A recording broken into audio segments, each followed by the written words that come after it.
ಈಗ ರಾಮ ಜನ್ಮಭೂಮಿ, ಇವರು ಯಾರೋ ಇತಿಹಾಸದ ಖಜಾನೆ, ಇವರು ಆಧುನಿಕ ಖಜಾನೆಗಳು. ಇವ್ರು ಹೇಳ್ತಾರೆ ಏನು, ನಾವು ಭಯಭಕ್ತಿಯಿಂದ ಕೊಟ್ಟ ಇಟ್ಟಿಗೆಯನ್ನ, ಏನಪ್ಪ ನಾನು ಹೋಗಿದ್ದೇನೆ ಮಾರ್ರೆ, ಒಂದು 300 ಮನೆಗೆ ಹೋಗಿದ್ದೇನೆ ಮಿತ್ತು, ಮಡಿ ಉಟ್ಟು ಭಾರಿ ಅಲ್ಲ, ನಾನು ಸತ್ಯ ಹೇಳ್ಬೇಕಲ್ಲ. ಭಯಭಕ್ತಿಯಿಂದ ಇಲ್ಲ, ನಾವು ರಾಮನ ಮೇಲೆ ಭಯಭಕ್ತಿಯಿಂದ ₹1 ಕೊಟ್ಟು ಆ ಗೋಣಿ ಚೀಲದಲ್ಲಿ ತುಂಬಿ ಕೊಟ್ಟದ್ದು ಸರ್. ಆ ಗೋಣಿ ಚೀಲ ಎಲ್ಲೋಯ್ತು ಅಂತ ಗೊತ್ತಿಲ್ಲ. ಇಟ್ಟಿಗೆ ಇದು ಇವರ ಮನೆಗೆ ಕಟ್ಟಲಿಕ್ಕೆ ಹೋಗಿದೆ, ಅಲ್ಲಿ ಒಂದೇ ಒಂದು ಇಟ್ಟಿಗೆ ಯೂಸ್ ಮಾಡಿಲ್ಲ.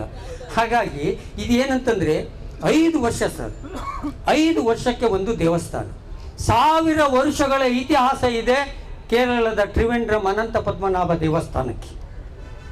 ಮಂಗಳಾದೇವಿಯಿಂದ ಹಿಡಿದು ಕೊಲ್ಲೂರಿನಿಂದ ಹಿಡಿದು ಶಬರಿಮಲೆಯ ದೇವಸ್ಥಾನದವರೆಗೆ 100 ವರ್ಷಗಳ ಇತಿಹಾಸ ಇದೆ. ಕೋಟ್ಯಾಂತರ ರೂಪಾಯಿ ದುಡ್ಡು ಬರ್ತದೆ. ಸಣ್ಣ ಪುಟ್ಟ ಚಿಲ್ಲರೆ ಏನಾದರೂ ಕಳ್ಳತನ ಆಗಿರ್ಬೋದು, ಆದರೆ ಇವರಿಗೆ 5 ವರ್ಷಕ್ಕೆ ದೋಚಿ ಬಿಟ್ರಲ್ಲ. ಇನ್ನು 5 ವರ್ಷ ಇದರಲ್ಲಿ ಮೂರ್ತಿ ಇರ್ತದ? ನಿಮಗೆ ಗ್ಯಾರಂಟಿ ಉಂಟಾ? ನನಗೆ ಗ್ಯಾರಂಟಿ ಇಲ್ಲ. ಇದು ಎಲ್ಲವೂ ಕೂಡ RSSನವರೇ ಆ ಕಮಿಟಿಯಲ್ಲಿ ಸೇರಿಸಿದ್ದು. ಯಾರು ಸೇರಿಸಿದ್ದು? ಮೋದಿ ಸೇರಿಸಿದ್ದು, ಮೋಹನ್ ಭಾಗವತ್ ಸೇರಿಸಿದ್ದು. ಅದ್ರ ಬಗ್ಗೆ ಮಾತಾಡಿದ್ರೆ ಹಿಂದೂ ಧ್ರುವಿ. ಇವರು ಬರೀ ಮನುಷ್ಯರನ್ನ ಬೈಯುವುದಲ್ಲ ಸರ್, ದೇವರನ್ನ ಬೈತಾರೆ. ಅಯೋಧ್ಯೆಯಲ್ಲಿ ವಾರಣಾಸಿಯಲ್ಲಿ ಕಾಂಗ್ರೆಸ್ ಗೆದ್ದಾಗ ಅಲ್ಲಿ ಶ್ರೀರಾಮನನ್ನ ಟ್ರೋಲ್ ಮಾಡಿದ ದಾಖಲೆ ನನ್ನ ಹತ್ರ ಇದೆ. ನೀನು ದೇವರೇ ಅಲ್ಲ, ನಿನ್ನನ್ನು ಕೊಂಡೋಗಿ ಯಾವ್ದಾದ್ರು ಸ್ಲಮ್ ಅಲ್ಲಿ ಇಡ್ತೇವೆ ಅಂತೇಳಿ ಇದೇ RSSನ ಹುಡುಗರು ಮಾಡಿದ ದಾಖಲೆ ತೆಗೆದಿಟ್ಕೊಂಡಿದ್ದೇವೆ.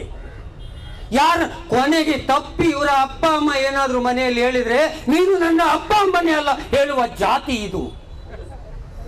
ಇವರು ನಮಗೆ ಹೇಳುದಾ? ಏನ್ರಿ ರಾಹುಲ್ ಗಾಂಧಿ ವಂಶ ನಾಶ ಮಾಡ್ತೀರಿ? ಅವರ ನೆರಳು ಮುಟ್ಲಿಕ್ಕೆ ಆಗ್ತದ ನೋಡಿ, ನೀವು ಅವರ ನೆರಳು ಮುಟ್ಲಿಕ್ಕೆ ಆಗ್ತದ ನೋಡಿ. ಇಂತಹ ನೀವು ಅವತ್ತು ಪಾಪ ಏನು ಗೊತ್ತಿಲ್ಲದ ಒಬ್ಬ ಸಂತ, ಅವರ ಪಾಡಿಗೆ ಅವರು ಪ್ರಾರ್ಥನೆ ಮಾಡಿ ಬರುವಾಗ, ನಿಶಸ್ತ್ರವಾಗಿ ಬರುವಾಗ, ಆ ಬಡ ಗಾಂಧೀಜಿಯವರು ಪಾಪ ಹೀಗೆ ಬರುವಾಗ ಏನೋ ಗುಂಡಿಟ್ಟು ಕೊಂದ್ರಿ ಅಂತೇಳಿ ಆ ರಾಹುಲ್ ಗಾಂಧಿಯನ್ನು ಕೊಲ್ತೇನೆ, ಇವನನ್ನು ಕೊಲ್ತೇನೆ, ಅದು ಬಿಡಿ, ಒಬ್ಬ ಕಾರ್ಯಕರ್ತನನ್ನು ಮುಟ್ಟಿ ನೋಡಿ ನೀವು. ಈ ಯಶಪಾಲ್ ಸುವರ್ಣರ ಕತೆ ನನಗೂ ಗೊತ್ತುಂಟು. ಯಾಕೆ ಸರ್ ಗೊತ್ತುಂಟಾ? ನಮ್ಮ ಮಾಜಿ ಸಹೋದರ ಹಿಂದೂ ಯುವ ಸೇನೆಯಲ್ಲಿ. ಈಗ ಹೇಳ್ತೇನೆ ಕತೆ. ಮಹಾಲಕ್ಷ್ಮಿ ಕೋಆಪರೇಟಿವ್ ಬ್ಯಾಂಕು ಚೊಕ್ಕ ಮಾಡಿದ, ಧ್ವಂಸ ಮಾಡಿದ. ಪಾಪದವರ 20 ಜನ ಮಹಿಳೆಯರ ಮನೆಗೆ ಹೋಗಿ 2 ಲಕ್ಷ ಲೋನ್ ಕೊಡ್ತೇವೆ ಅಂತ ಹೇಳಿ ಅದಕ್ಕೆ ಸಹಿ ಹಾಕಿಸಿಕೊಂಡು 20 ಲಕ್ಷದಾಗೆ ಬ್ಯಾಂಕ್ ತೆಗೆದು ಪಾಪ ಮ್ಯಾನೇಜರ್ ಆತ್ಮಹತ್ಯೆ ಮಾಡಿಕೊಂಡ. ಇವ ಪ್ರಕಾಶ್ ರಾಜರನ್ನು ಸಮುದ್ರಕ್ಕೆ ಎಸಿತಾನಂತೆ. ನಾವೆಂತ ಫುಟ್ಬಾಲ? ಸಮುದ್ರಕ್ಕೆ ಎಸಿಲಿಕ್ಕೆ ನಾವೆಲ್ಲಂತ ಫುಟ್ಬಾಲ ತೆಗೆದು ಒಗಿಲಿಕ್ಕೆ?